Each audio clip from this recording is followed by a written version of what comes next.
हमारी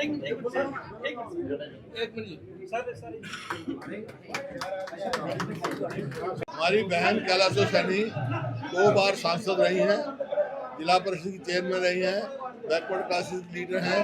आज बीजेपी छोड़ के कांग्रेस में शामिल हो रहे हैं। इनका बहुत बहुत स्वागत है।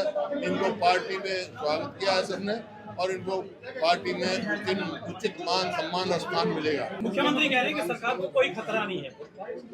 सरकार तो अल्पमत में है।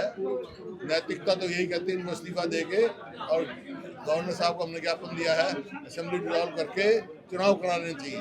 सर आखिरी सवाल, आप कहते हैं जेजेपी के साथ उनके सारे विधायक नहीं हैं, जबकि राज्यपाल को जो आपने लेटर लिखा उसमें लिखा है कि जेजेपी के 10 विधायक विपक्ष के साथ हैं। हाँ। वास्तविक स्थिति क्या है? वास्तविक स्थिति यह है, विप जारी होगा, सेशन बुलाएंगे, पता लग जाएगा है नहीं है, क्योंकि कुछ फॉर सेल है वहाँ।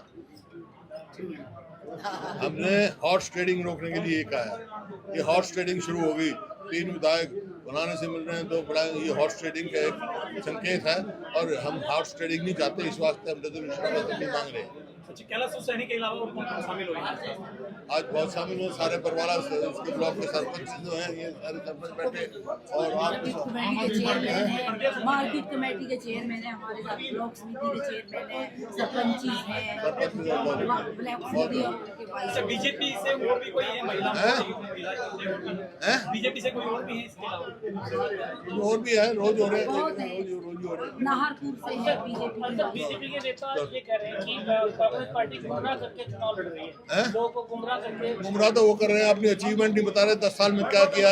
हरियाणा नंबर 1 था प्रति व्यक्ति आय में, प्रति व्यक्ति निवेश में, नौकरी देने में, कानून व्यवस्था में, खेल खिलाड़ी में। आज कृषि में नंबर 1, बेरोजगारी में नंबर 1 है, महंगाई में, अपराध में इतना बढ़ गया तो देख रहे हैं। कोई अचीवमेंट है नहीं, बस एक ही बात कहने आते हैं उनको।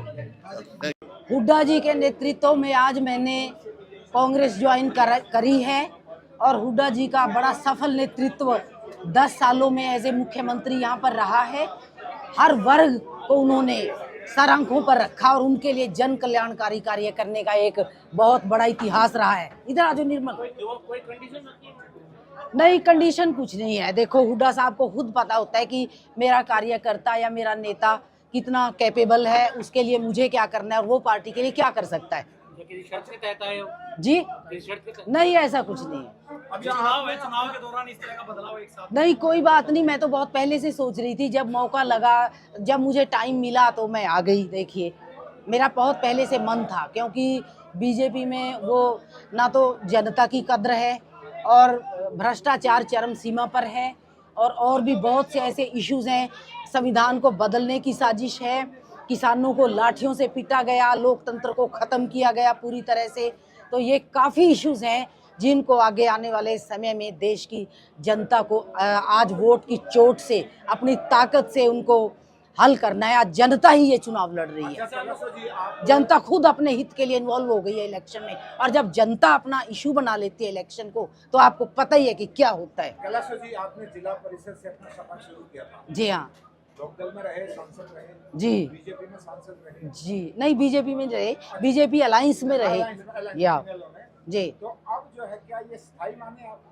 हाँ जी, बिल्कुल नहीं। चलो, ऐसा तो आपको ये सवाल वैसे करना नहीं चाहिए, पर मैं मानती हूँ कि हुड्डा जी जैसा नेतृत्व और कांग्रेस जैसी लोकतांत्रिक पार्टी पूरे विश्व में नहीं है। ये आप थोड़ा सा सवाल दूसरे तरीके से कर रहे हैं। It is not required over here, and ये कोई ज़रूरी नहीं इस तरह से पूछना, जब कोई और नहीं पूछ रहे हैं तो। और पत्रकार ये इशू 2 बार पार्टी बदल चुके हैं, इसलिए सवाल बनता है। अरे ऐसा है, पार्टी में अपने जनता की आवाज़ उठाने के लिए गई थी मैं। जब जनता की आवाज़ ही नहीं उठाने दी जाती, मुझे किसान के मुद्दों के खिलाफ वहाँ पर आवाज़ उठानी थी, और मैंने उठाई भी काफ़ी हद तक, तो वो अच्छा नहीं लगा किसी को। तो फिर पार्टी का क्या करें? हमें तो जनता का हित चाहिए, ना कि पार्टी का हित चाहिए। या बेहतर तरीके से उठा सकते, या बेहतर तरीके से पूरी खुली छूट है, पहले भी हमने उठाया है और कितने इश्यूज हल करवाए। देर में समझ में आई? नहीं, देर में नहीं समझ आई, बहुत पहले आ गई थी। समझ में बहुत पहले आ गई थी। हम यही सोचते रहे कि करेंगे, बदलेंगे, क्योंकि मोदी जी पे थोड़ा सा यकीन था, लेकिन नहीं, वो भी अब चाटुकारों से घिर गए हैं और जनता के हित की कोई परवाह नहीं रही। ना भ्रष्टाचार की तरफ ही कोई ध्यान दिया जा रहा है कि किस तरह से जनता के गाढ़े खून पसीने की कमाई को लूटा जा रहा है। आप देखिए, कांग्रेस का एक छोटा सा दफ्तर अकबर रोड पर अब भी चल रहा है, उसमें कोई पैसा नहीं लगाया गया। उसी तरह से बड़े बड़े नेता, यहाँ तक कि प्रधानमंत्री तक वहाँ उसी में बैठते रहे। और बीजेपी का वगैरह का इतना आलीशान बड़ा दफ्तर आप देख के आपके होश ही उड़ जाएंगे। तो इस तरह से नहीं करना चाहिए जिस देश में इतनी समस्याएं मुंह बाए खड़ी हो, किसान रो रहा हो अपनी एमएसपी अच्छा, पे, अलायंस के तो और भी बहुत सी चीजें हैं। तो अलायंस के सुशील गुप्ता है वहाँ, उनका प्रचार करेंगे? जी, क्यों नहीं करेंगे, बिल्कुल करेंगे और जीतेंगे भी वो। अब जो है 95 से